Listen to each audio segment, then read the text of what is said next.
Aula 8 do segundo bimestre, continuação da correção comentada da lista de exercícios. Número 20.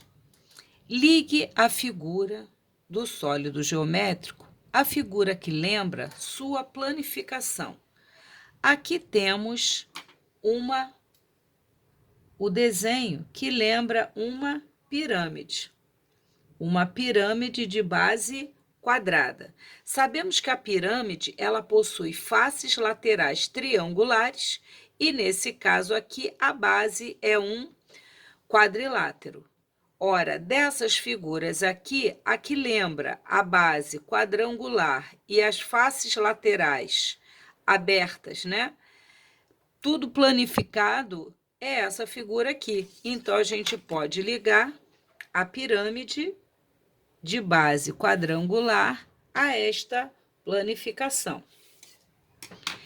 Ora, temos aqui uma figura que lembra um cilindro. Dessas planificações, a que lembra a planificação de um cilindro é essa aqui. Por quê? Porque as bases do cilindro são círculos, esse aqui é o cilindro de base circular, e a face lateral planificada é um retângulo. Então, esta figura lembra a planificação do cilindro. Temos aqui um bloco retangular. Suas faces são retangulares e suas bases, nesse exemplo aqui, também são pequenos retângulos. Então, dessas figuras aqui, sobraram 4, né? Aqui lembra a planificação desse bloco retangular, é essa figura aqui. Perceba que a pirâmide tem 5 faces, 4 triangulares e uma quadrangular, que é a sua base. Aqui, essa figura formada por a planificação dos círculos e o retângulo. Nesse caso aqui, a planificação são 4 retângulos laterais e os outros 2 que são as bases. Aqui temos um prisma de base triangular. Suas faces laterais são retangulares e suas bases são os triângulos. Então, essa figura lembra a planificação deste prisma de base retangular. Aqui temos a figura de um cone. Dessas figuras aqui, dessas duas que sobraram, a que lembra a planificação do cone é essa aqui. Então, temos aqui a figura que lembra a planificação do cone. Agora, temos aqui uma figura que lembra um cubo. O cubo possui faces quadradas, 6 faces quadradas. Então, a figura que lembra a planificação do cubo é essa aqui, ó. 1, 2, 3, 4 faces, 5, 6, 6 faces quadradas. Então, temos aqui a ligação da figura a outra que lembra sua planificação. 21. Escreva o nome dos poliedros abaixo. Diga quantas faces, arestas e vértices tem cada um deles. O primeiro é um poliedro que recebe o nome de prisma reto. Sua base tem 6 lados, ou seja, é um prisma reto de base hexagonal. Então, esse é o seu nome, prisma reto de base hexagonal. Ele tem 2 bases, que são os 2 hexágonos. Então, aqui já tem 2 faces. Nas laterais, ele vai ter 1, 2, 3, 4, 5, 6. Ele tem 6 retângulos formando as faces laterais. 6 com mais as 2 bases, então ele tem 8 faces. Quantas arestas? Aresta, lembrando que é esse segmento que é o contato de 2 faces, né? O limite de 2 faces, é o encontro de 2 faces seguidas. Então, arestas, 1, 2, 3, 4, 5, 6, em cima, na base superior. 1, 2, 3, 4, 5, 6, mais 6, 12. Laterais, 1, 2, 3, 4, 5, 6. 3 vezes 6, ele tem 18 arestas. Vértices são os pontos de encontro das arestas. Então, na face, aqui na base superior, tem 6 vértices. Na base inferior, mais 6 vértices. Portanto, ele apresenta 12 vértices. Então, aqui está o nome, prisma reto de base hexagonal. A figura ao lado é um poliedro, que é uma pirâmide. A pirâmide tem faces laterais triangulares e a base é um polígono. No caso aqui, é um quadrilátero. Então, a gente tem uma pirâmide de base quadrangular. Quantas faces? Bom, se a base é quadrangular, ela tem um triângulo, 2, o lá de trás, 3, 4. 4 triângulos e mais a base. Então, ela tem 5 faces arestas. 1, 2, 3, 4. 5, 6, 7, 8. Então, ela tem 8 arestas. Vértices. 1, 2, 3, 4, 5. Ela apresenta 5 vértices. Então, pirâmide de base quadrangular. Aqui temos um prisma reto de base quadrangular.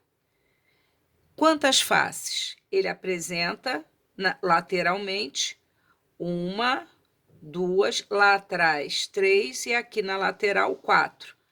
5 e a outra base 6. Então, ele apresenta 6 faces arestas. 1, 2, 3, 4, 5, 6, 7, 8, 9, 10, 11, 12. 12 arestas e vértices. Ele apresenta 1, 2, 3, 4, 5, 6, 7, 8. 8 vértices. Prisma reto de base quadrangular. Aqui, ele também é conhecido como bloco retangular ou paralelepípedo reto retângulo. Para caracterizar que o primeiro e o terceiro são prismas retos, é necessário que as arestas laterais sejam perpendiculares às bases. 22. Na malha quadriculada abaixo, temos duas figuras semelhantes, parecendo uma seta, né? A figura 2 é uma redução da figura 1. Qual a razão de redução? Para a gente saber qual a razão de redução, nós vamos observar os lados correspondentes. Ora, esse lado tem 1, 2, 3, 4, 5, 6 unidades. Esse daqui tem 1, 2, 3. Se eu for comparar esse lado com o correspondente, 6 para 3. Se eu simplificar por 3, vai ser 2 para 1. Eu posso pegar agora outro lado. Por exemplo, se eu pegar esse lado, temos que esse segmento aqui é a diagonal desse quadradinho. Então, eu tenho 1, 2 diagonais. Aqui, eu só tenho uma. Então, a razão de redução é de 2 para 1. Se você pegar aqui também, a mesma coisa, 2 para 1. 1, 2, 3, 4, 5, 6. 1, 2, 3. 6 para 2, que a gente já viu que é 2 para 1. Ou seja, a redução das medidas dos lados da primeira para a segunda figura é sempre reduzido à metade, ou seja, aqui é o dobro, aqui é a metade dessa. Portanto, a razão de redução é de 2 para 1. A cada 2 segmentos daqui, nós atribuímos um segmento na figura reduzida. Com isso, nós concluímos a correção da lista de exercícios enviada na semana. Vamos agora fazer a correção de alguns exercícios do caderno do Rio Educa. Temos aqui os exercícios que ficaram para casa, página 28 e página 29, 23, 24 e 25. Vamos lá. Na página 29, o exercício 23, observe os pontos O, M e N. O, M e N. Trace o ângulo MON. Ora, como esse acentinho aqui circunflexo está no O, significa que o vértice do ângulo é o ponto O. Então, se o vértice é o ponto O, eu traçarei uma semirreta no sentido de M e uma semirreta no sentido de N. Então, aqui temos o ângulo MON. MON. Vértice no ponto O. 24. Observe o ângulo desenhado e responda: qual o vértice desse ângulo? O vértice desse ângulo é o ponto R. Vértice é sempre um ponto. Quais são os lados desse ângulo? Os lados de um ângulo são sempre semirretas. RP começa no ponto R, segue no sentido do ponto P, e a semirreta RQ. RQ. Então, as duas semirretas são os lados do ângulo, cuja abertura está marcada aqui. Qual é a representação desse ângulo? É o ângulo PRQ. PRQ com circunflexo, onde é o vértice. Mas eu também poderia ter lido QRP ou QRP. 25. Utilizando uma régua, marque nos transferidores desenhados o ângulo de 75 graus. Ora, aqui, já que eu vou começar a contar daqui, aqui é o zero. 75 graus, 10, 20, 30, 40, 50, 60, 70. Só que ele quer 75, está entre 70 e 80. Então, aqui, o vértice nesse ponto. Temos, portanto, aqui a abertura de um ângulo de 75 graus. Na letra B, queremos um ângulo. Repara que aqui o ângulo está sendo medido no sentido horário, ou seja, no sentido do ponteiro do relógio. Ele foi medido nesse sentido. Aqui a mesma coisa. Vamos marcar aqui o zero, a semirreta e 50 graus. 10, 20, 30, 40, 50. Marcamos aqui o vértice. Temos aqui, então, também medido no sentido horário, a abertura de um ângulo de 50 graus. Na letra C, um ângulo de 125 graus.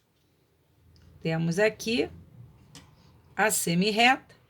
Ora, aqui é 90, 80, 90, 125, 110, 100, 110, 120, 130. 125 tá aqui. Metade. 125. Lembrando que aqui, como a medida é menor que 90 graus, temos um ângulo agudo. Mesma coisa, aqui eu tenho um ângulo reto, como ele é menor que o ângulo reto, temos um ângulo agudo. Aqui, o ângulo ultrapassa 90 graus, é maior que 90 e não chega a 180. Então, é um ângulo obtuso. Aqui ele pede um ângulo de 90 graus. O ângulo de 90 graus, também conhecido como ângulo reto. Temos aqui uma semirreta. E aqui 80, 90, 100. Temos aqui o ângulo de 90 graus, cujo símbolo costumamos utilizar dessa forma, pois esse é um ângulo diferenciado. Então, aqui temos o que nós chamamos de ângulo reto, ou ângulo de 90 graus. Com isso, concluímos os exercícios da semana. Bom estudo e boa prova!